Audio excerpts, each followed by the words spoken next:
চক্রটা শুধু একবার দেখুন কি পরিমাণ ভয়াবহ একটা অবস্থা হতে পারে যদি এই চক্র পশ্চিমবঙ্গে আছড়ে পড়ে।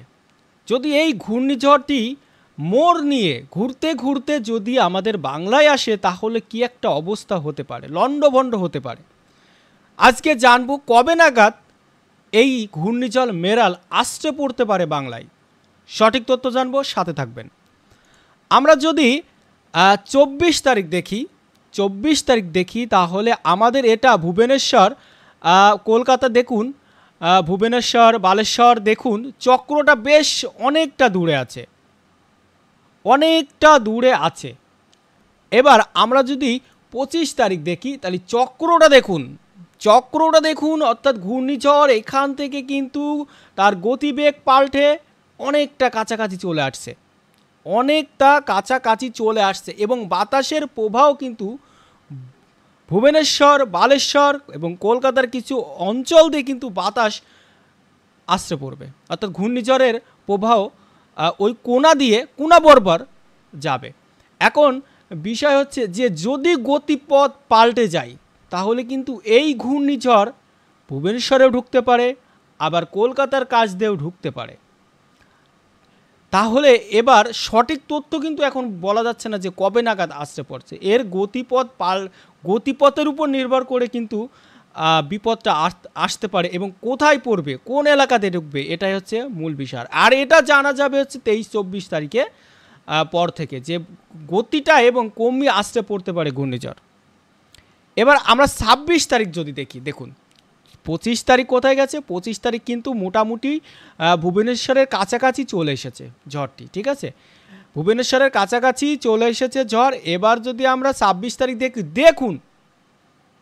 দেখুন ঢুকে গেছে, কিন্তু পশ্চিম বাংলায় ঢুকে গেছে ঝড়, ভালো করে লক্ষ্য করুন। এবং এর বাতাস কিন্তু দেখুন, এই যে বাংলাদেশ হয়ে কলকাতায় ঢুকে গেছে, দেখুন আসতে পড়তে পারে। এই পাশে দেখুন দিনাজপুরে বৃষ্টি রয়েছে, রাঞ্চি বৃষ্টি রয়েছে, কলকাতার কিছু অঞ্চলে বৃষ্টি রয়েছে। আবার এই পাশে বাংলাদেশে দেখুন, বাংলাদেশের চিটাগং, কক্সবাজারে কিন্তু প্রচুর বৃষ্টি হবে, সাতক্ষীরা, খুলনা এই অঞ্চলতে প্রচুর বৃষ্টি হবে। ভুবনেশ্বরের বেশ কিছু জায়গায় প্রচুর ভারী বৃষ্টিপাত হবে।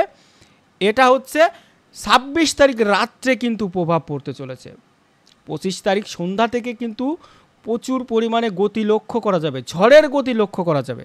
এবং রাত 12টার পরে 26 তারিখ পড়ে যাচ্ছে, রাত 12টার পরে কিন্তু গতি আরও বৃদ্ধি পাবে। এবার আমরা যদি 26 তারিখ দেখি যে আসছে পড়ছে কনে, বীরভূমে,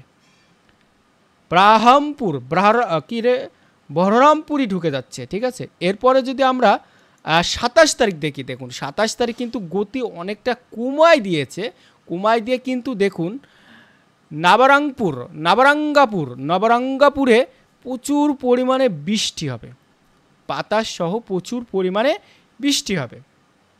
তাহলে এখন মূল বিষয় হচ্ছে আমরা যদি 24 তারিখ দেখি তাহলে গতিটা অনেক দূরে আছে, 25 তারিখ যদি দেখি তাহলে কাছাকাছি চলে এসেছে বাংলার এবং মোটামুটি একটা বাতাস প্রবাহ অনুভব করবে।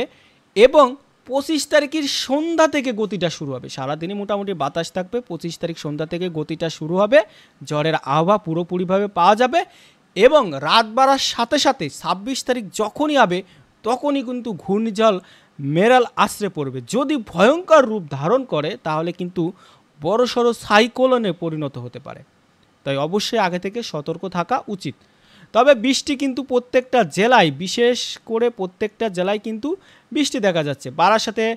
বারাসাতের কোল দিকে বৃষ্টি হবে, কলকাতার মধ্যে বৃষ্টি হবে, নৈহাটিতে বৃষ্টি হবে, তারপর এই পাশে দেখা যাচ্ছে বালেশ্বরের এই মাঝামাঝিতে বৃষ্টি হবে। এই দেখুন এই সাইডে কিন্তু ভালো বৃষ্টির যোগ রয়েছে, ঠিক আছে, বৃষ্টির যোগ রয়েছে। তবে নবরঙ্গপুরে প্রচুর বৃষ্টি, বাবলির প্রচুর বৃষ্টি, বহরমপুরে প্রচুর ঝড়, এখান থেকে কোনো কথাই নেই। ভুবনেশ্বর, বালেশ্বর,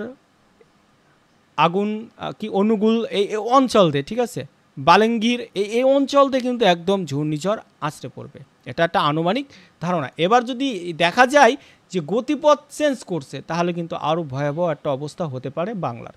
তাই অবশ্যই একটু সতর্ক থাকুন, ভালো থাকুন, সুস্থ থাকুন।